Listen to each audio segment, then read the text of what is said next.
বেশি বেশি কোরআন কারীমের তিলাওয়াত করেন, কালকে আমাদের ময়দানে সওয়াবের অনেক অভাব করবে। আমাদের ময়দানে আমাদের আমলনামায় সওয়াব নিয়ে টানাটানি শুরু হয়ে যাবে। বান্দাদের হাতে যখন মুনকার নাকির, বান্দাদের হাতে যখন কিরামান কাতিবিনের কাছ থেকে আমলনামা নিয়ে হাতে দেওয়া হবে, আফসোস করবে আর বলতে থাকবে মা লিহাযাল কিতাব, মা লিহাযাল কিতাব লা ইউগাদিরু সগীরাতান ওয়ালা কাবীরাতান ইল্লা আহসাহা। বান্দার মধ্যে আফসোস করে বলতে থাকবে আল্লাহ এটা কেমন একটা আমলনামা আপনি আমাদেরকে দিলেন, আল্লাহ এটা কেমন আমলনামা দিলেন।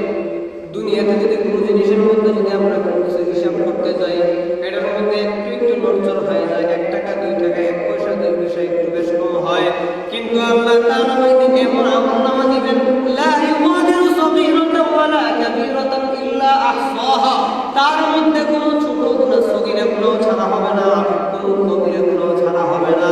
প্রত্যেকটা ছোট গুনাহ বড় গুনাহ সবগুলো একদম গনে গনে ফেরেশতারা হিসাব করে রেখে দিবে। আল্লাহ তাআলা যখন বান্দার হাতে আমলনামাটা দিবেন, তখন বান্দা দেখে হতভাগ হয়ে যাবে, এটা কেমন আমলনামা, এরকম সলিড আমলনামা কিভাবে আল্লাহ দিলেন আমাকে। আল্লাহ তাআলা বলে তোমার ওই ঘরের মধ্যে আমি 2টা ফেরেশতা 24 ঘন্টার জন্য নিয়োজিত করে দিয়েছিলাম, তুমি 24 ঘন্টায় কি করো না করো শুধু এই লেখার জন্য। পৃথিবীতে যা কিছুই করছো আমার এই 2জন ফেরেশতা, আমার এই 2জন বাহিনী তোমার সারা জীবনের আমলনামা এই খাতার মধ্যে লিপিবদ্ধ করে দিয়েছে। আজকে অস্বীকার করার কোনো সুযোগ নাই, অস্বীকার করার কোনো সুযোগ নাই, এটা হলো তোমার আমলনামা। যদি আমলনামায় যদি সওয়াব বেশি থাকে, আমলনামায় যদি সওয়াব ভর্তি থাকে, আল্লাহ রাব্বুল আলামিন আমাদের ঠিকানা জান্নাতে বানায় দিবেন। আর আমলনামায় যদি সওয়াবের অভাব থাকে, আফসোসের বিষয় আমাদের চিরশাস্তির ঠিকানা হয়ে যাবে জাহান্নাম। যখন কিয়ামতের ময়দানে বান্দাদের হাতে আমলনামাটা দেওয়া হবে, বান্দা মনে করে ভাববে সারা জীবন তো আল্লাহর নাফরমানি করলাম, সারা জীবন তো আল্লাহকে ধোঁকা দিলাম। নবীজি আমাকে এক পথে চলার জন্য বলেছেন, আল্লাহ আমাকে একটা রাস্তায় চলার জন্য বলেছেন, কিন্তু এটা বাদ দিয়ে আমি শুধু গুনাহের রাস্তা খুঁজেছি। হুজুর দেখলে আমি লুকিয়ে গুনাহ করেছি, হুজুর দেখলে ভালো মানুষ, হুজুর চলে গেছে আমি আবার গুনাহের কাজ করতেছি। মানুষ আমার সামনে আসলে আমি ভালো মানুষ, কিন্তু গোপনে গোপনে গুনাহের কাজ করতেছি। দিনের বেলা আমি পীর সাহেবের মতো লম্বা জুব্বা লাগিয়ে হাঁটতেছি, রাত্রের বেলা চুরি করতেছি, ডাকাতি করতেছি। এইরকম যারা ধোঁকাবাজ টাইপের মানুষ আছে, ওই দিন আল্লাহ তাআলাকে ধোঁকা দেওয়ার চেষ্টা করবে।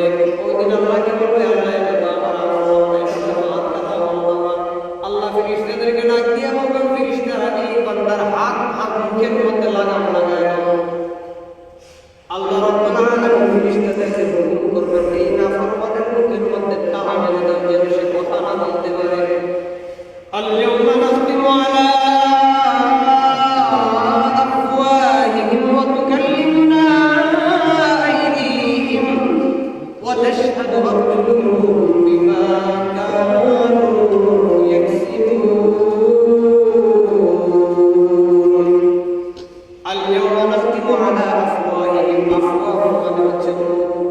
আল-ইয়াওমা নাখতিমু, কিয়ামতের দিন আল্লাহ ফেরেশতাদেরকে হুকুম করবেন, নাখতিমু আলা আফওয়াহিহিম, এই নাফরমানের মুখের মধ্যে তালা মেরে দাও। তালা মারার পরে কি হবে? ওয়া তুকাল্লিমুনা আইদিহিম ওয়া তাশহাদু আরজুলুহুম, বান্দা যখন মুখ দ্বারা আর মিথ্যা কথা বলতে পারবে না, যখন তার সাথে 2টা হাত আল্লাহ দিয়ে দিয়েছে, তার সাথে আল্লাহ 2টা পা দিয়ে দিয়েছে, তার হাত 2টার জবান আল্লাহ খুলে দিবেন, পা 2টার জবান আল্লাহ খুলে দিবেন, সাথে সাথে তার হাত পা 2টা কথা বলা শুরু করে দিবে। তার হাত বলতে থাকবে, আল্লাহ আপনার ফেরেশতারা এই বান্দার যে আমলনামাটা আপনার সামনে উপস্থিত করলো, এটা একদম সলিড আমলনামা, এটা একদম সত্য। আপনার বান্দা আমি হাতের মাধ্যমে এই সমস্ত গুনাহ করেছে, পা সাক্ষী দিবে আপনার বান্দা আমি পায়ের মাধ্যমে এই সমস্ত গুনাহ করেছে।